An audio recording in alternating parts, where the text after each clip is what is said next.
नमस्कार, मैं हूं पंकज मटपाल और आज इस वीडियो में मैं दूंगा आपके कुछ सवालों के जवाब। तो लेते हैं एक एक करके कुछ सवाल। पहला सवाल जो मैं ले रहा हूं ये पूछा है अमनदीप सिंह ने। अमनदीप जी, आपने बताया है कि आप 30 लाख रुपए इन्वेस्ट करना चाहते हैं मल्टी एसेट फंड में और वहां से एक साल के बाद SWP यानी कि सिस्टमेटिक विड्रॉल प्लान शुरू करना चाहते हैं। और आपने कहा है कि 18,500 रुपीज़ पर मंथ आप विड्रॉ करना चाहते हैं SWP के जरिए। और आपने दो स्कीम्स चुनी हैं, ICICI Prudential multi asset fund और कोटक मल्टी एसेट फंड। और आप जानना चाहते हैं कि ये कैसी स्कीम रहेंगी SWP के लिए। किसी भी मल्टी एसेट फंड को मिनिमम 3 एसेट क्लास में इन्वेस्ट करना होता है और ईच एसेट क्लास में मिनिमम एलोकेशन 10% रहना जरूरी है। लेकिन यदि आप देखेंगे तो अधिकतर जो मल्टी एसेट फंड्स हैं उनका एलोकेशन इक्विटी में काफ़ी ज़्यादा होता है। और यहाँ पर जिन स्कीम्स की आपने बात की है, मैं बता दूं कि ICICI Prudential multi asset fund का एलोकेशन इक्विटी में as per last disclosure around 61% है और वहीं Kotak multi asset allocation fund का एलोकेशन इक्विटी में अराउंड 50% है। अब ऐसे में यदि आप कह रहे हैं कि एक साल तक आप इन्वेस्ट करेंगे और एक साल के बाद आप यहां से SWP शुरू करेंगे तो देखना होगा एक साल में परफॉर्मेंस कैसी रहती है। और फिर भी ठीक है, यदि एक साल के बाद में आपको लगता है कि पैसा थोड़ा बढ़ गया है और उसके बाद आप SWP शुरू कर रहे हैं यहां से, तो आप कर सकते हैं। लेकिन ध्यान रहे कि इन स्कीम्स में इक्विटी एलोकेशन आपको ज़्यादा ही मिलेगा।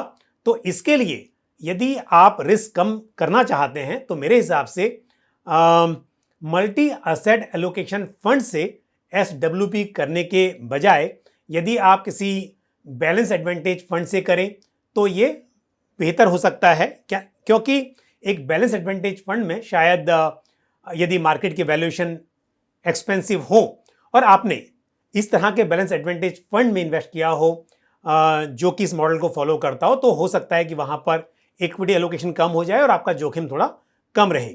लेकिन यदि आप एक मल्टी एसेट एलोकेशन फंड में करते हैं और वहां पर इक्विटी एलोकेशन हर वक्त पर अधिक रहता है तो रिस्क अधिक रहेगा यहां पर।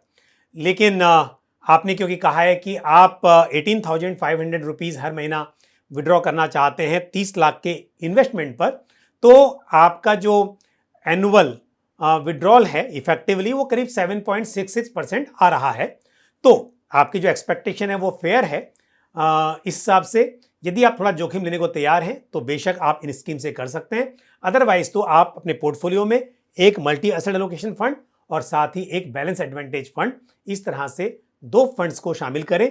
लेकिन यदि बैलेंस एडवांटेज फंड आप कंसिडर कर रहे हैं तो ऐसे में ICICI prudential balance advantage fund या Tata balance advantage fund consider किया जा सकता है। और बाकी बहुत सारे बैलेंस एडवांटेज फंड जो हैं वो प्रो सिक्लिकल हैं और जहां पर इक्विटी एलोकेशन मार्केट एक्सपेंसिव होने के बाद भी अधिक देखा जाता है। बढ़ते हैं आगे और लेते हैं अगला सवाल जो पूछा है अभिजीत सरकार ने। अभिजीत, आपने बताया है कि आप कुछ फंड्स में SIP कर रहे हैं।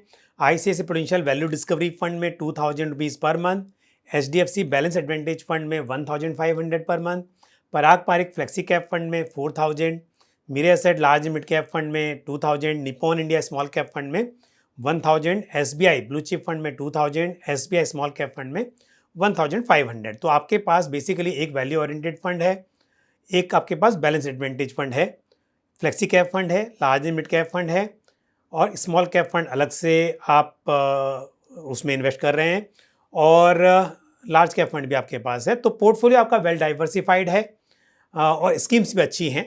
तो बिल्कुल अगर 15 साल का आपका इन्वेस्टमेंट होराइजन है तो आप इन स्कीम्स के साथ आगे बढ़ सकते हैं।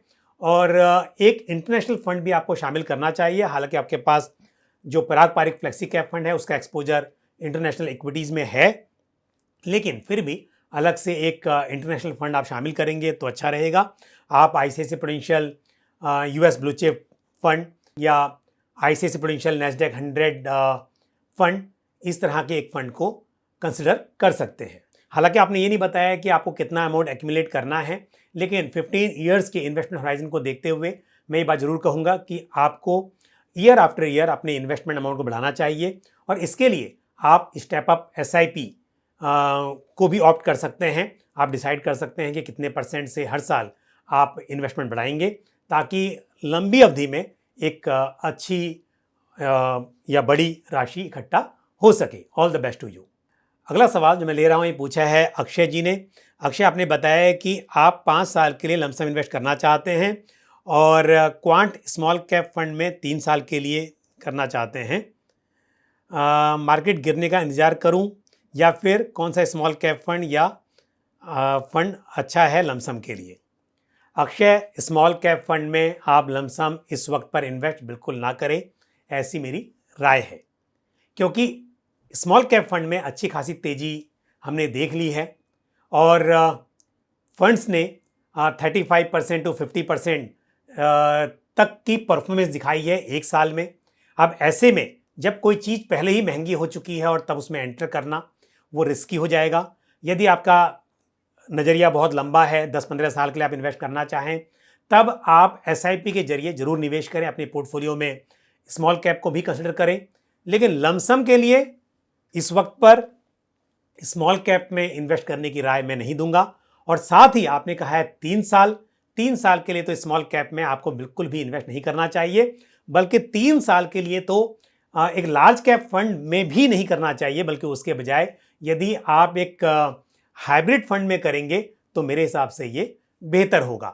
तो अक्सर जब मार्केट में तेज़ी होती है तब बड़ा आसान लगता है एंटर करना, लेकिन ये ध्यान रहे जब मार्केट में गिरावट आती है तब फिर उसका अफसोस भी बहुत होता है। 3 साल या 5 साल के नज़रिए से मैं कहूँगा कि आपको हाइब्रिड फंड्स, और 5 साल की यदि बात करें तो आप लार्ज कैप फंड कंसिडर कर सकते हैं। तो 5 साल के लिए Aditya Birla Sun Life Nifty 50 equal weight index fund ये कंसिडर किया जा सकता है। 3 साल की जहाँ तक बात कर रहे हैं आप, उसके लिए आप एक हाइब्रिड फंड को कंसिडर करें।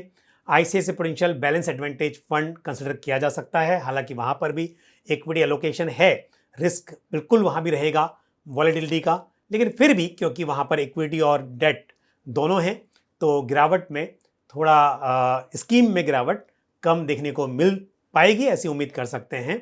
तो इस तरह की स्कीम्स आपको कंसिडर करनी चाहिए। बढ़ते हैं आगे, लेते हैं अगला सवाल जो पूछा है मिथिलेश कुमार ने।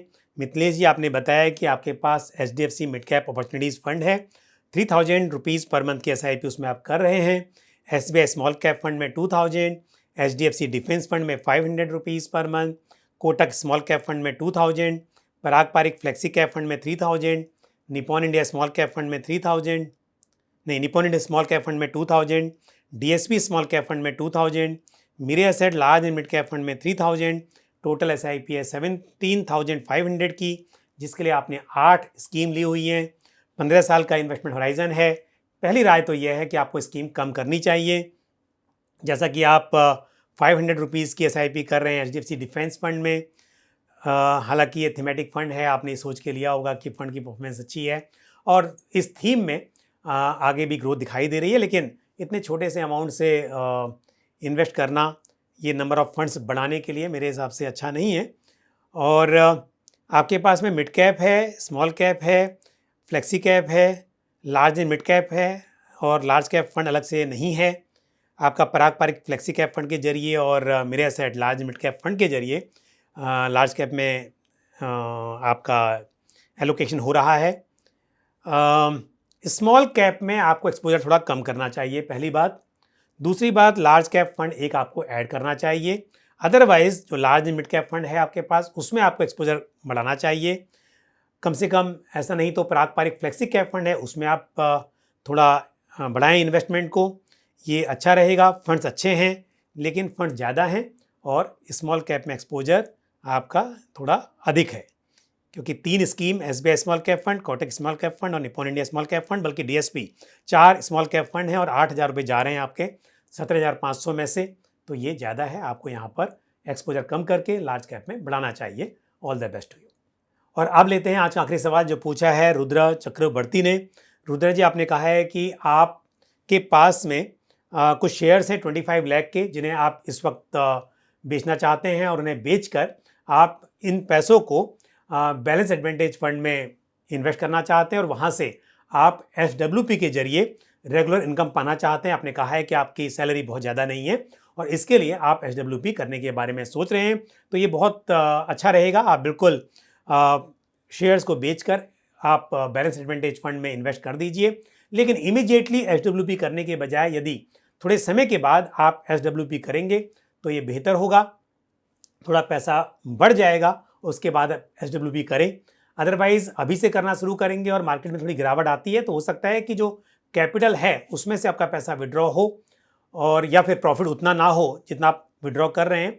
तो ऐसे में भी जो आपने इन्वेस्ट किया है उस अमाउंट से विड्रॉ होगा। अगर ऐसा चाहते हैं तो कोई प्रॉब्लम नहीं है। अदरवाइज कुछ पैसा इन्वेस्टेड रहे कुछ समय के लिए और फिर जब प्रॉफिट हो जाए तब आप विड्रॉ करना शुरू करें, तो यहाँ पर आपको थोड़ी और आसानी होगी।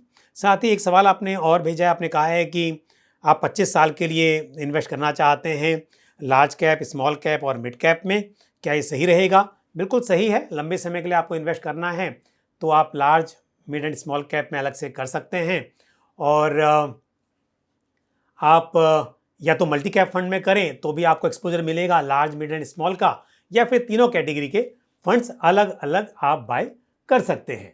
और आपने कहा है कि आपकी एक कैपेसिटी है 20,000 की SIP करने की और मैं आपको बताऊं कि किस रेशो में करना चाहिए।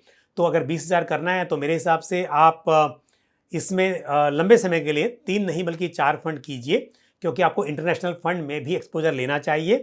वो आपने बात नहीं की। तो यहाँ पर ऐसा कीजिए कि आप अगर 20,000 कर रहे हैं तो आप 7,000 रुपीज़ कर दीजिए एक लार्ज कैप फंड में इन्वेस्ट। उसके बाद में एक मिड कैप फंड, वहाँ पर आप 4,000 रुपीज़ या 5,000 की SIP कीजिए। 5,000 रुपीज़ रखिए आप मिड कैप में, तो 7 + 5 12,000 आपके लार्ज मिड में हो जाएंगे। तो अब बचे आपके पास 8,000 रुपीज़, तो आप 8,000 को स्मॉल कैप और इंटरनेशनल फंड में डिवाइड कर दीजिए। तो इस तरह से आप 4 स्कीम में अपने 20,000 रुपीज़ को डिवाइड करके SIP शुरू कर सकते हैं। तो आज मैंने आपके कुछ प्रश्नों के उत्तर दिए और मुझे उम्मीद है कि जानकारी आपको ठीक से समझ में आई होगी। आपका कोई भी फॉलोअप क्वेश्चन हो तो आप कमेंट बॉक्स में पोस्ट कर सकते हैं और उसके अलावा सभी व्यूअर्स के लिए आपके कोई भी सवाल या सुझाव हो तो आप कमेंट बॉक्स में ज़रूर पोस्ट करें। और आज के बस इतना ही। इसी के साथ मुझे दीजिए इजाज़त। अगले वीडियो में फिर आपसे मुलाकात होगी। Thank you. जय हिंद। म्यूचुअल फंड निवेश बाजार जोखिमों के अधीन है। योजना से संबंधित सभी दस्तावेजों को ध्यान से पढ़ें।